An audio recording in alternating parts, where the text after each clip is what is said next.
Merry Christmas! It's the end of the year, which means all the games are out. And I'm going to rank them in the things that I've... to top 5. Before we start, I just want to say that, you know, lots of games come out in the year, and I don't have any money, so I've only bought some. So here's a list of things that I haven't played, that might have been on here had I played them. There are reasons to why I haven't played them, mostly because a lot of them came out at the same time within like a 2-week span, and then some of them are sequels to games that I haven't played the previous games to, and then some of them, one of them, Control, came out, meant to be really good, but there's a couple of glitches and bugs, and people were like, grr. So I'm waiting for a patch on that. So those won't be in my list, but these, the ones I'm about to say, will be. Number 5! Number 5 is Pokemon.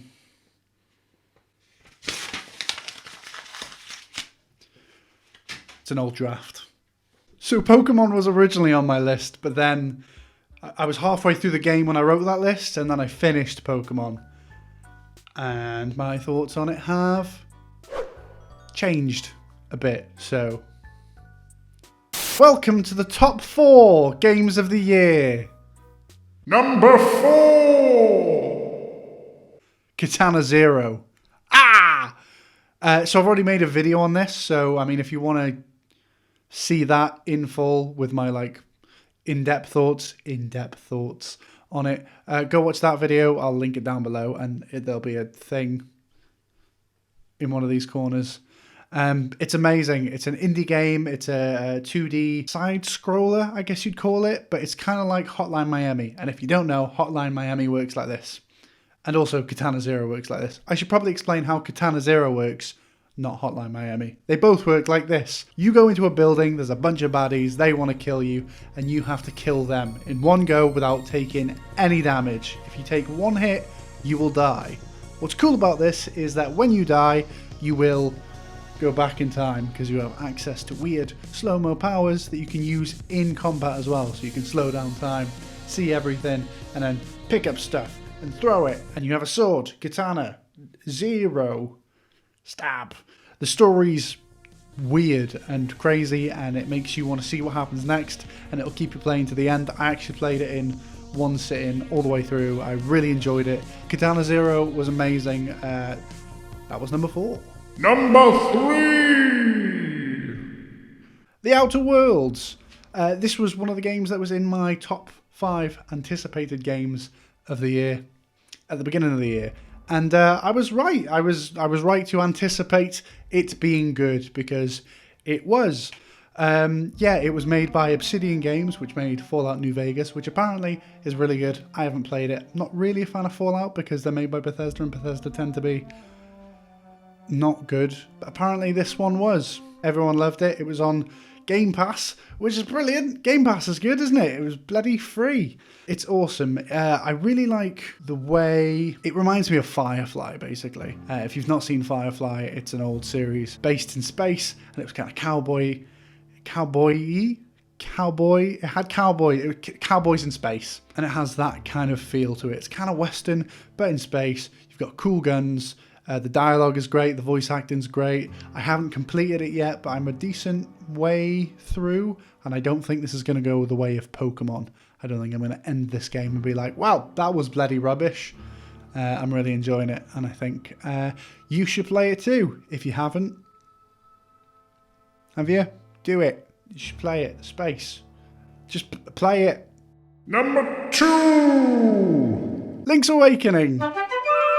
So this is weird. Don't know if you can tell or not, because I've got one here, one of there. These are all Zelda maps. This is a Zelda jumper. There's lots of Zelda things in this room. I love The Legend of Zelda. It's my favourite thing ever. So the fact that this is number 2 is weird for both of us. Link's Awakening is a remake of a 25-year-old game. It came out on the Game Boy. Everyone really loves it. I had actually never played the original. I've just never really played all of the handheld Zelda games. I'm really into the console 3D ones. They announced a remake of it this year, and I was very excited. Oh my god! Holy shit, that looks so good! Yeah, very excited. And it was coming out this year. And it did. And it came out and it was lovely. I really, really love the way this game looks. Some people had the problem with the tilt shift kind of blurriness around the edges. I just loved everything about it. The music, the controls, the way everything looks, the way everything plays. It's amazing. It's a Zelda game. It's an old Zelda game, but honestly, you can't tell. Zelda games tend to be so timeless, and they've tweaked a couple of things here to make it just a bit better than it apparently was. And you can move in more directions than you could before. And there's a couple of like hearts and shells, these things that you can collect. There's more of them. It's lovely. You'll get stuck on the grabby game because it's addicting, and you'll just keep on playing it, and then you'll get addicted to the fishing because there's fish you can fish. It's great. Number 1. Fire Emblem Three Houses. When Fire Emblem came out, I'd never played a Fire Emblem game before, and it was expensive. You know, new games are expensive, and I just decided not to. I decided I was going to buy it when it was a bit cheaper, because I was worried that I might buy it and then just not like it. You know, you buy a new game, sometimes you don't know what to expect, and it turns out not to be so good. Pokemon. But then my brother had bought it, and he decided to lend it to me, and I gave it a go, and absolutely fell in love with it. Fire Emblem is a turn-based strategic. It's a strategy, turn-based combat game.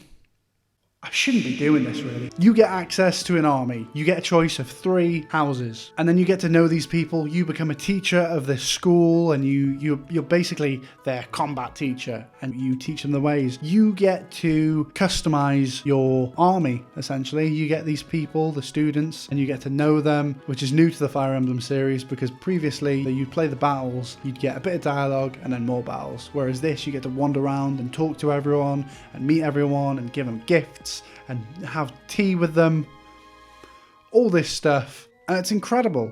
So incredible, in fact, I've got a picture of the first house I chose on my wall. There it is, look at it, blue houses for life. I've since played a second campaign, and I haven't played a third yet because I can't bring myself to end all of it once I play this. There'll be no more Fire Emblem Three Houses, and I'll be sad. There's also some DLC coming out, so I'm kind of holding out for that. It has full voice acting, which doesn't seem weird for a game. Pokemon Sword and Shield came out. Pokemon is one of the biggest franchises of all time, and that doesn't have voice acting. And yet Fire Emblem, which is not Pokemon, it's very niche, it's not exactly what you call a mainstream game necessarily, and that has 3 different, completely unique campaigns. There's a lot of characters and there's a lot of dialogue. Like, that game it's dialogue heavy, and it's all voice acted. Even the mundane conversations you have with people, it's all voice acted, and it's great.